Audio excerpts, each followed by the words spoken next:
indice et qui n'est pas passé inaperçu. C'est le cas de le dire, Jean-Simon. Je vous explique la scène. Madame Hamel s'est présentée à la période de questions bâillonnée. Elle avait un foulard blanc accroché autour de la tête. C'était inscrit 40-55 en référence, bien sûr, au projet controversé du parc industriel.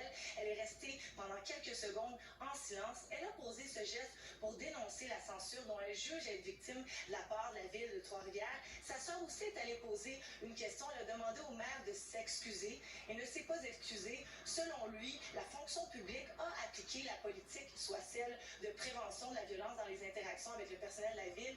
Donc, il ne se sent pas concerné par cette situation. Pour l'instant, Mme Hamel ne songe pas poursuivre la ville, mais elle n'a pas dit son dernier mot. Je vous laisse l'entendre. Je suis fière de ce geste-là. C'est un geste fort qui démontre qu'on n'acceptera pas le bâillon dans la population à Trois-Rivières. Si on est contre une politique, si on est contre certaines façons de faire à la ville, les citoyens ont le droit de s'exprimer, on a le droit d'émettre une opinion et ça, je ne baisserai jamais les bras. Mais là, la politique est à l'origine de l'avertissement dans la loi Joanne Hamel. Elle pourrait être revue, elle.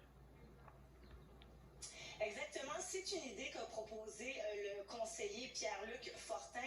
Il y a également le conseiller François Bellil qui est assez en accord avec cette idée-là.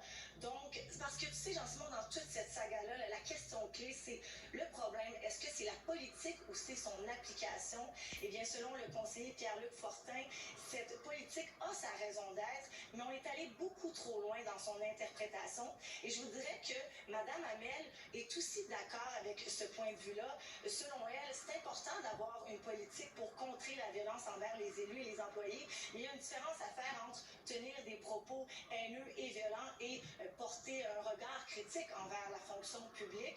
Donc, il y a deux éléments aussi qui sont importants à comprendre dans cette histoire. C'est que les élus votent pour la politique, mais ce n'est pas eux qui l'appliquent. Donc, selon le conseiller Pierre-Luc Fortin, il faudrait davantage encadrer la politique pour éviter une telle situation à l'avenir. Voici sa réaction. Si on met ça sur le dos de la politique, on va retravailler et s'assurer que dans son application, dans son interprétation, on évite ce genre de situation-là. Il ne faut plus que ça se reproduise. Ça n'a pas de bon sens. On est dans une société libre, on a besoin d'entendre les citoyens s'exprimer, peu importe leur opinion.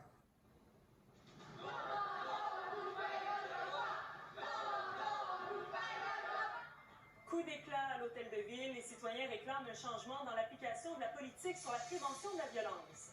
Est-ce que la lettre de huissier peut sembler forte en caféine? Peut-être. Moi, si c'est sur des aspects comme ceux-là, je veux bien revoir.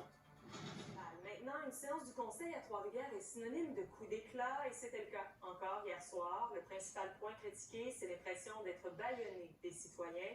Voici le compte-rendu d'Anne-Marie Lemay.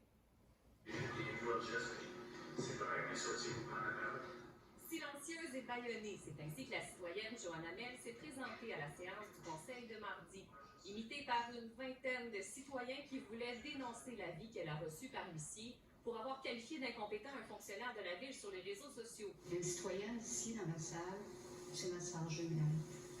Elle nous a demandé des excuses. La sœur de Joanne Hamel a demandé des excuses au maire Lamarche, mais le directeur général François Vaillancourt a tenu à rappeler que les juristes envoient des avis de façon apolitique. Si on prenait le temps de penser aux conséquences que ça peut avoir sur les humains qui reçoivent les commentaires que l'on place, déjà, ça serait un bon point de départ. Le maire a entendu la demande de certains conseillers de revoir les balises de la politique sur la prévention de la violence dans les interactions avec le personnel de la ville. On les modifie de façon à ce que ça ne se reproduise plus. On respecte ça. Maintenant, est-ce qu'on peut revoir certains détails? Ce sera à voir.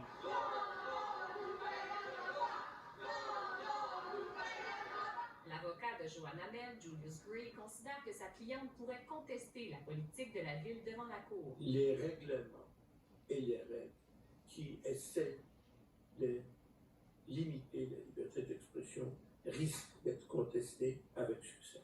Pour le syndicat des cols blancs de la ville, cette politique a toutefois sa raison d'être. On est content qu'elle soit là parce qu'il n'y a personne, qui aime ça se faire crier après ou se faire insulter là, dans le cadre de son travail. C'est aussi par une manifestation silencieuse qu'une centaine de sinistrés du 13 juillet dernier ont choisi de s'exprimer en déposant des parapluies devant l'hôtel de ville. La symbolique des parapluies étant qu'on n'est jamais à l'abri. Donc nous, dès qu'il y a de l'eau qui tombe du ciel, on n'est pas à l'abri. tumulte ou silence, qu'est-ce qui marquera la prochaine séance du conseil municipal? C'est à voir le 5 septembre prochain. Anne-Marie Lemay, TVA Nouvelles, Trois-Rivières.